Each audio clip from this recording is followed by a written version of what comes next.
একটা ছেলে ছিল, সব সময় বলতো, আরে পড়ে নামাজ পড়ব, এখন তো বয়স আছে। বন্ধুরা ডাকতো, সে যেত। মোবাইল, গান, আড্ডা, সব কিছুর সময় ছিল, কিন্তু আজানের সময় সে বলতো পড়ছি। একদিন রাতে হঠাৎ তার বুকে ব্যথা শুরু হলো। সে বুঝতে পারছিল না কি হচ্ছে, চোখে ভয়, মুখে আতঙ্ক। কিছুক্ষণ পর সব শেষ। পরদিন মানুষ তাকে ঘিরে কাঁদছিল। কেউ বলছিল ছেলেটা অনেক ভালো ছিল, কেউ বলছিল এত তাড়াতাড়ি চলে যাবে ভাবিনি। কিন্তু একটা প্রশ্নের উত্তর কেউ দিতে পারল না, সে কি তার রবের সামনে প্রস্তুত ছিল? আল্লাহ কুরআনে বলেছেন, প্রত্যেক প্রাণীকেই মৃত্যুর স্বাদ গ্রহণ করতে হবে। আজ তুমি বেঁচে আছো, কিন্তু কে জানে আগামীকাল তুমি থাকবে কিনা। মৃত্যু কখনো বলে আসে না।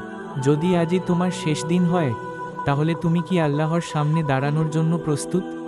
তাই সময় থাকতে ফিরে আসো আল্লাহর পথে, নামাজ পড়ো, তওবা করো, কারণ কবরের জীবন শুরু হলে আর ফিরে আসার সুযোগ থাকবে না।